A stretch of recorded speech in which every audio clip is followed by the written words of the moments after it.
So hello, everybody. Welcome to this month's Living with Parkinson's Meetup. I'm Chris Kruger, and I'm really glad to be here with our panelists.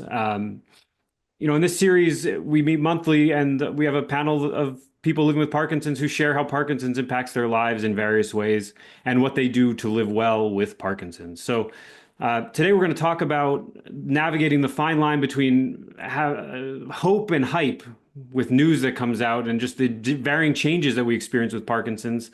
And, more broadly, I think we want to talk a little bit about how to stay grounded while Parkinson's is shifting beneath our feet sometimes and the experience changes. So we'll talk a little bit about news and hype, and we'll talk a little bit about how we navigate the changes that we encounter without falling victim to despair and keeping hope alive. So that's our subject for today. To start us off today, I'd like to ask the panelists, and maybe I'll start with Larry on this, to take a kind of big swing at the topic today. And I'll frame the opening question in this way. Some days it can be really hard to have hope about the future when you're living with Parkinson's. It can be really challenging.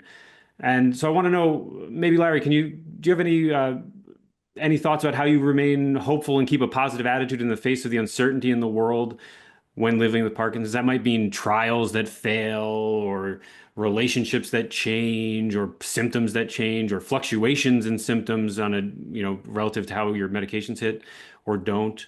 How do you stay hopeful in the changing landscape you're in? Yeah, thanks.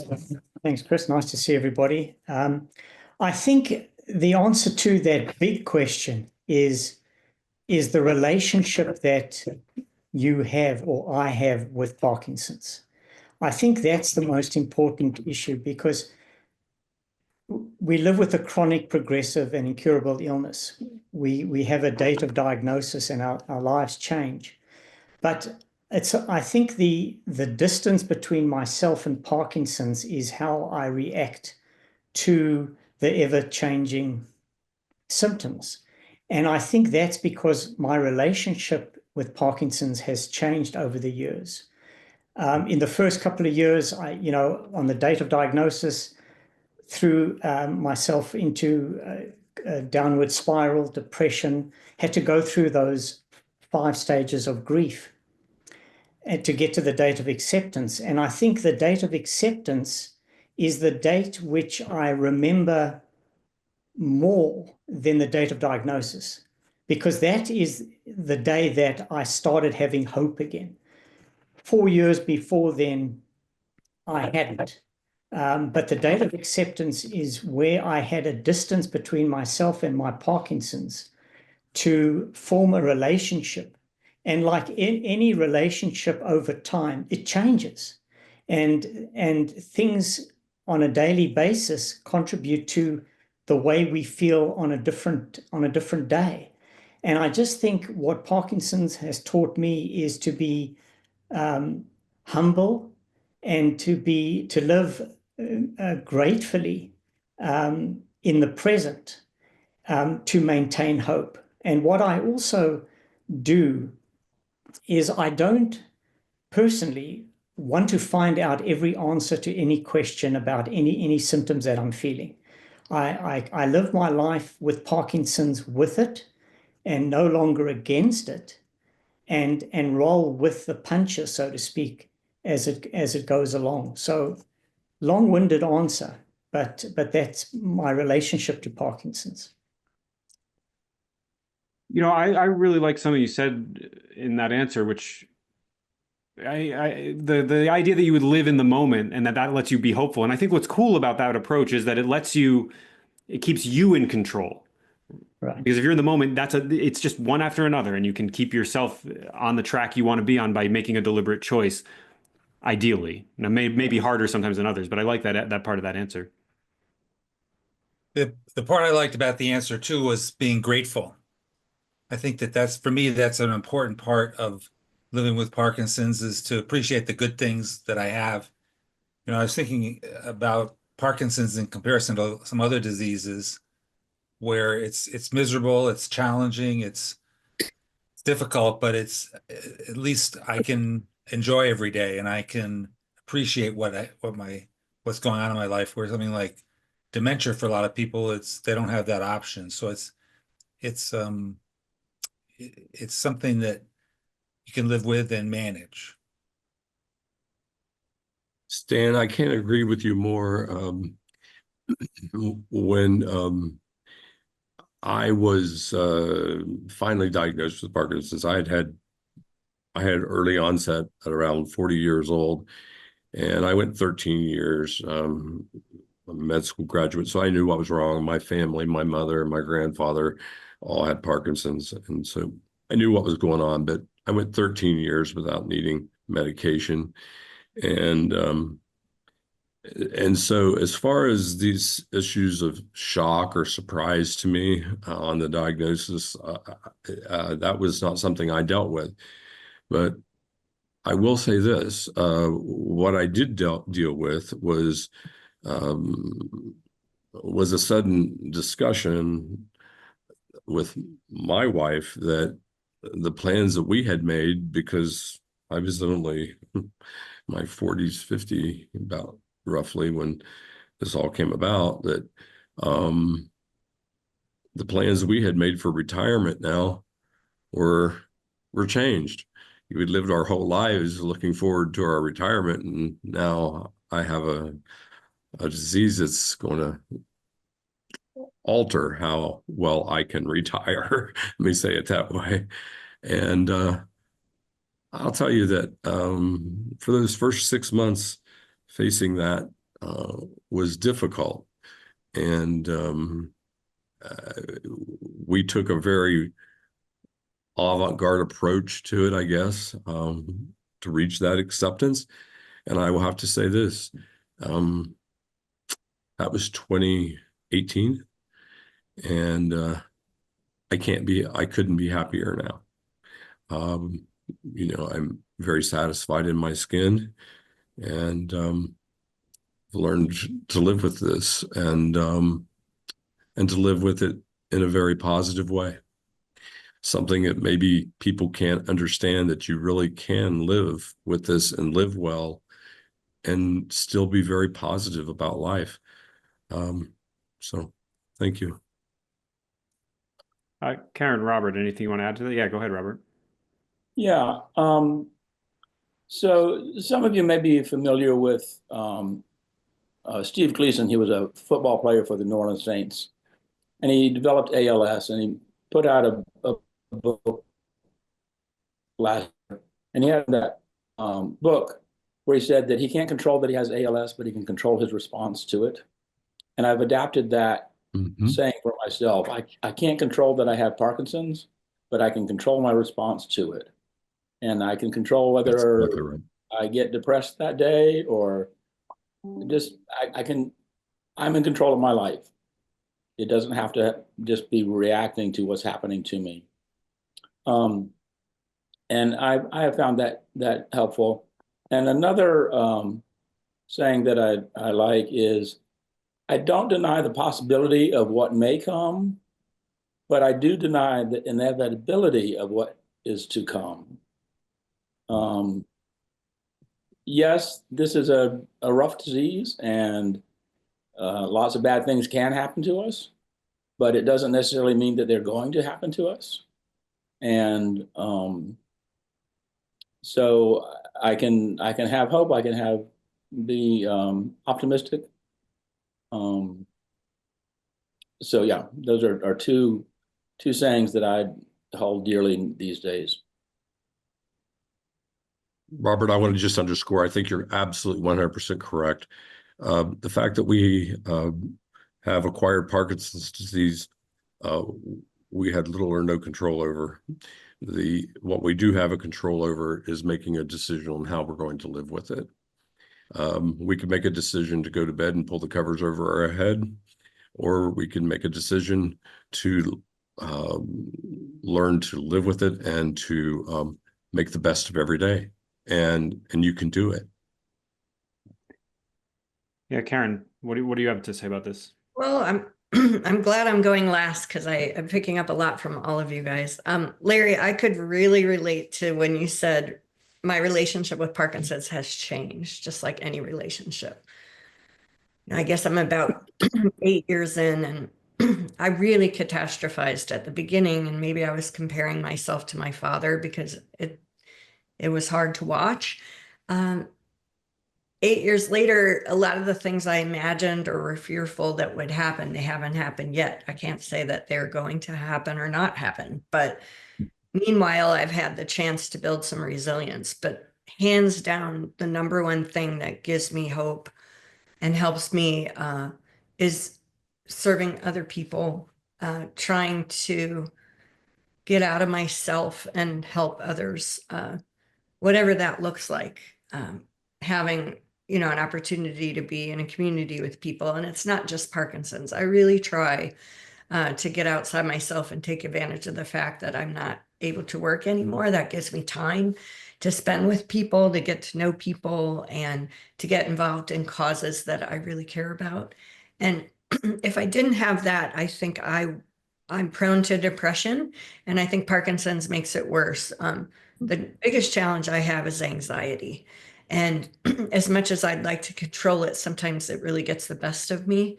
And I'm still open to tips and tricks from everybody about how you deal with something that just seems, I'd like to say I can control my reaction, but in that one zone, I just can't. It just overcomes me point physically where I'm symptomatic and just my shut down when it really happens badly, but I try.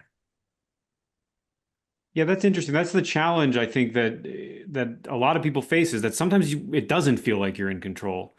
In fact, for me, the other day, I got out of the shower and I was just sort of noticing how my mobility was hampered in that moment as I stepped out of the shower, and I thought, I just felt all in that moment that I felt so heavily the weight of Parkinson's, and I just felt like I was Parkinson's. And I think, Larry, you said, I know that I don't feel that way generally, but in the moment I did, and it just happened.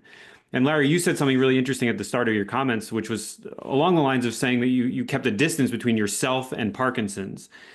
And that seems like an important component of your answer. And when I think about my experience that I just referred to, because in that moment I had to stop thinking about myself as on a trajectory that was out of my control. But sometimes that's really tough. And I think, Karen, you just drew attention to that in one particular focused way. I wonder if anybody else has something to say about a moment where it's hard for them to stay in that sort of hopeful, sort of in control experience, and if there's any way you got out of it. For me, I listened to some music that calmed me down in that moment. That's what helped me. But I'm sure there's other strategies. Anybody have anything that they do when they get out of control? About you've got to allow yourself to not be in control. That in itself is control. Because as long as you can identify that you're not in control, that will keep you grounded to allow whatever you're feeling to well up and then dissipate. Karen, when you talk about anxiety, I had the same thing, but it's a question of control. So what I try and do is minimize or minimize the opportunity for my stress to increase. So what I'd like to do is obviously, if I'm giving a presentation, to rehearse, to know what I'm doing, to know where I'm doing the presentation, to understand where I'm going to be standing. Am I going to be standing? Because I would rather be sitting behind, on a chair. So there are certain things that I've forgotten now because I'm not in the corporate world anymore. But when it came to doing presentations and being in front of a client, I had to reduce the anxiety by controlling the environment that I was going into. I think one thing that has helped is I do accept some responsibility in that anxiety, because sometimes my thoughts begin to escalate and it's really my thinking that's leading me down that road. And if I say, wait, just because I have a thought doesn't make it real, and just realize my contribution to that, because I worry more and more and more, and then the thoughts start going. And I think just taking a deep breath and saying, those are just thoughts. They're not necessarily real, really happening right here in this moment. That does help. One thing that helps me is the Buddhist idea that things are always changing. And when you meditate, you think, I'm in the present, but if things are bad now, if I wait 30 minutes, they get better, and there's always changing. So just having a perspective on the symptoms, I think as people with Parkinson's, we probably all have episodes every day, every week, where we just feel down and we feel stressed and we feel like this symptom is just going to get worse and worse. What am I going to do about it? But being able to take a step back and say, well, that's the way it is. And, if I wait half an hour and just think about it in a different way, things can get better. So having that perspective, I think, can help a lot. Karen, if I could jump on a point that you said there, I absolutely, totally agree with you about how anxiety takes over our lives in many cases. And nearly all of us deal with some element of depression and anxiety as one of the symptoms of Parkinson's. But what I do the exact same thing. You take an idea, you think, oh gosh, today I can't walk. I'm having trouble walking, and I call them rabbit holes. So from there, I keep just building on that, and the next thing you know, I've convinced myself that the world's coming to an end by tomorrow. And they're irrational by the time you keep going 3 and 4 levels deep, based upon some simple piece of anxiety. The thing with me is, and I think you see it too, Karen, is that that those anxiety issues that you face are artificial. You know that they're not real. And I think I mentioned this once before with you folks. I have a couple of friends who are in on this, and all it takes from them to tell me is, hey, stop, it's going to be okay. And that one thing de-escalates that anxiety. And it's like, hey, you're going down a rabbit hole, And so I think you're so correct in how the anxiety affects you. And, we all have to deal with it differently. So one direction we haven't gone so far is to think about how we respond when something doesn't go well. How do we respond when something goes awry in terms of research that we were really hopeful for, or some piece of news comes out that isn't what we were hoping for? For example, the exenatide phase 3 trial that didn't succeed in showing neuroprotection and disease modifying potential. How do you manage that the hope that you can feel when some new thing comes up that might be helpful, and then it lets you down later when the results aren't proving the thing we were hoping they would prove? The trial doesn't show the efficacy we were hoping for. How do you navigate that? How do you steer clear of that? I think, Larry, you said you might not try to think about it too much and you try to stay focused on today, but what else can we do? Yeah, if I could elaborate on that. I mean, the issue for me is to live in the moment, as I said. I know what I'm going through on a day-to-day basis. I know what I can do to improve and deal with my symptoms. I've got to exercise every day, for example. And when I don't, I feel terrible, and I force myself to do that. When it comes to but that's my daily life. So I'm in control of what I can do and cannot do in the moment.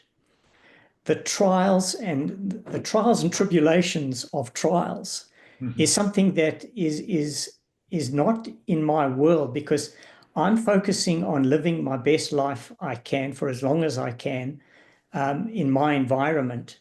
I'm leaving it up to the clinicians, scientists, and the researchers to come up with that cure. But I don't have the bandwidth to live my life with Parkinson's and also, surround myself or dive deep into the research on a drug. I just think, for me personally, it's about what I can do now in this moment, today and tomorrow, in my journey with Parkinson's, and leave it up to everybody else to come up with the big picture stuff. Yeah, I'm a lot like Larry in terms of discussions with friends and in meetings. what's the chance that they're going to find a cure for Parkinson's in my lifetime, or what's the chance they're going to find a medication that will arrest the disease? I guess when I think about it, I think, well, as Larry says, it's sort of out of my control, but I don't think it's very likely. I might have 10 more, 20 more years on this planet, but it takes a long time for that to happen. I hope it happens. I hope that happens for people that live longer than me do, longer than I do. But I don't think about it much, and I don't think it's going to happen. And I think some people really are thinking a lot about it and putting a lot of hope and faith in that. I think that I agree with you, Stan. I think that's a good way to be. I think when having a medical background sometimes, and running a group and being involved in my community where I feel a sense of responsibility to know what's happening in the research, not that I'm an expert, but just have a survey of what's going on. I do get upset, Chris, when something doesn't go the way I wish it would, but I also remember being back when I was there for my father and them saying, oh, we're 5 years away from something major. We're just 5 years away from something major. I mean, that's 30 years ago at this point. And I remember being diagnosed, and I went for my Parkinson's 101 in my community, and they said to me, well, your disease is going to look a lot different than your dad's. They knew my father. So it was like, I wanted to believe that, but I wasn't so sure. But what I do put faith in, it may not be disease modifying, but some of the newer treatments like subcutaneous infusions of medications like Vyalev or apomorphine or whatever, I do believe that that is a huge development. This is just my personal opinion, not a scientific opinion, but one of the biggest things to happen in Parkinson's since DBS, because I think there hasn't been something that would be that steady and really change motor fluctuations the way I'm seeing it in my friends. Not a scientific expert, but I'm just seeing it in people, and that gives me some hope, even though I might have lost some hope about disease modifying things. I want to draw attention to something that was just in the chat, Karen, that I think relates to what you just said. Emily just put in the chat, I simply no longer have the bandwidth or energy to do in-depth reading about Parkinson's. We're living it.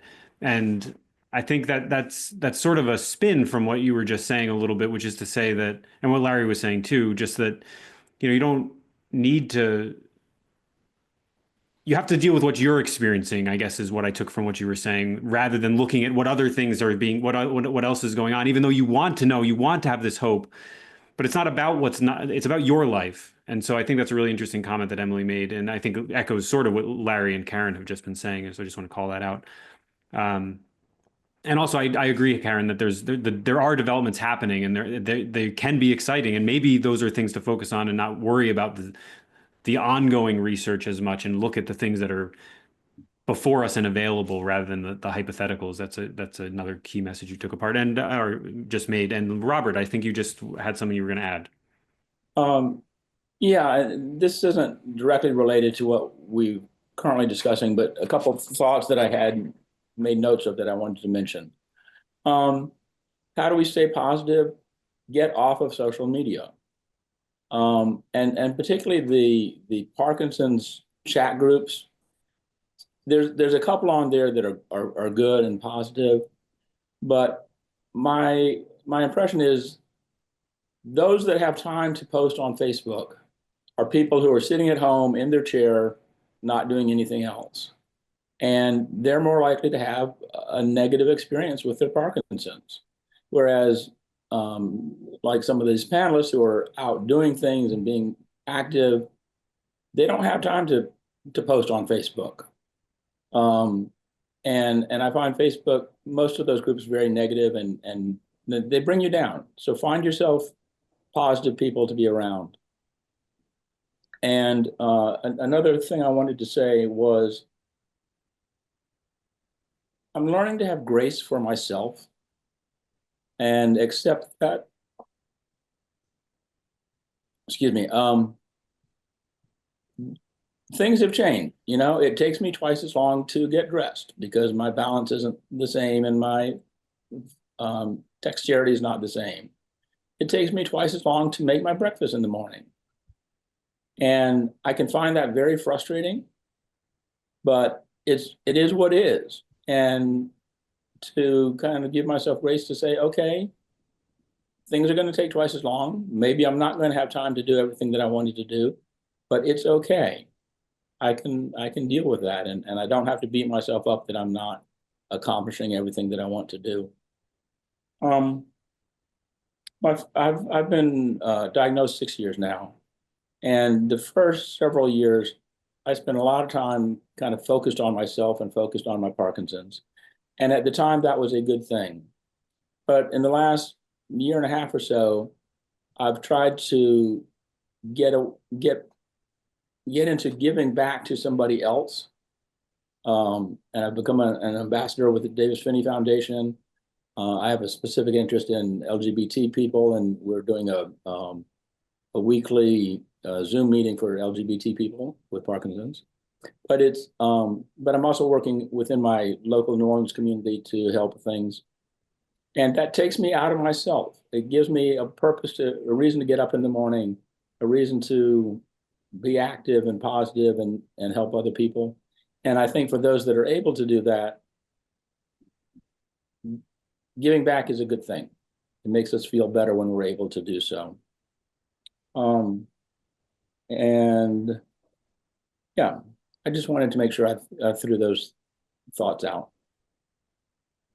Yeah, thanks. Those I love everything you just said, and I think it's interesting to put together what you just said with what Larry said in the beginning about living life today, right now, because you took it to another place and you added on, and that might mean looking outside of yourself in a different direction than towards research, for example, but looking out of yourself to find ways you can be helpful and that you can encourage other people to live well and just be in a community with people. I think that's really important. So thanks for sharing that. If I could add just real quickly, I also really liked what Robert had to say, and it goes back to something as well as what Karen brought up earlier, and that is the being able to accept where we're at and being able to work with that and to reinvent ourselves. This is probably my third reinvention of myself in my lifetime. I first was working in medicine, and then I got a PhD and went and worked in higher education, and then when that rolled around, so I've always worked, and it drives me berserk that I'm not able to do. And so for a few months after it reached the place that I was no longer able to be a college president, I was very depressed. This was not me. I'd been working since I was 14. And so I said, hey, Greg, wake up. This is what you do. You reinvent yourself. No magic pill that we can take that can make this go away. But what we can do is help other people to learn to live better. And that doesn't mean that I believe Larry brought it up earlier, that we don't have tough days, days that we're depressed about it, days that you get discouraged that I really want to be able to do this, but golly, I can't. And those are bummers. But you can't let that get a hold of you. Reinvent yourself and think about the positive. And I think that's what's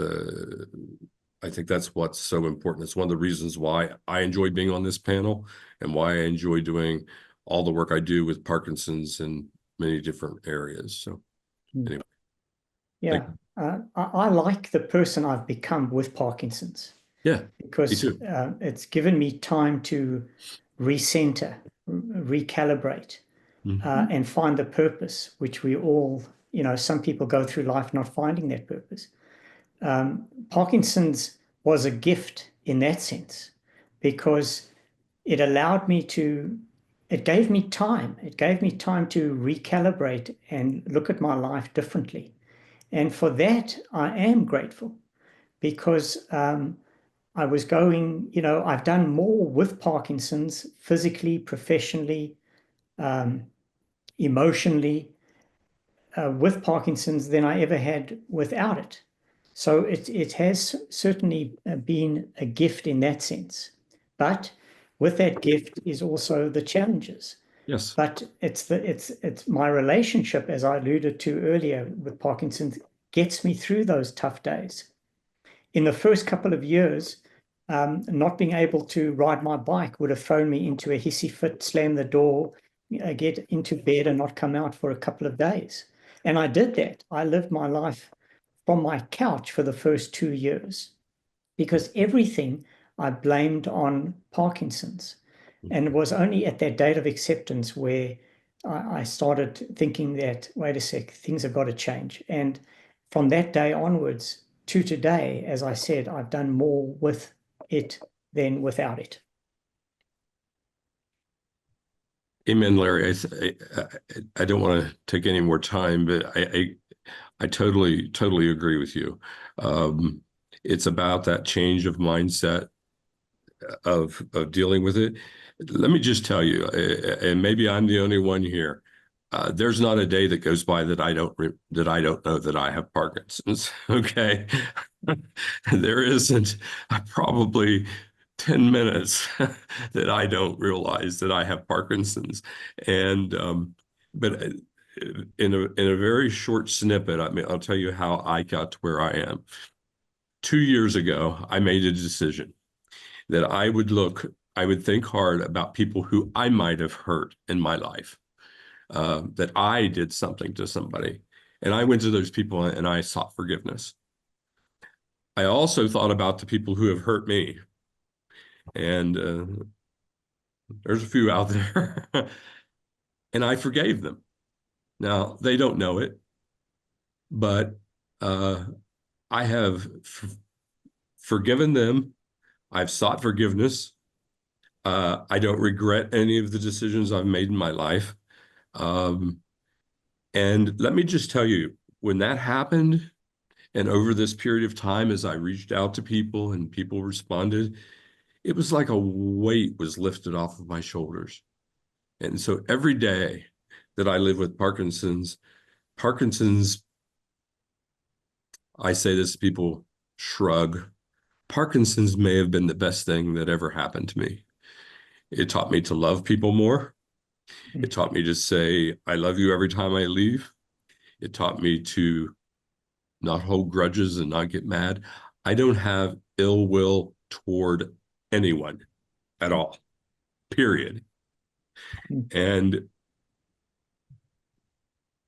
I think that is what it means when we say living well with Parkinson's. Yeah, thank you for that, Larry and Greg, for adding those thoughts.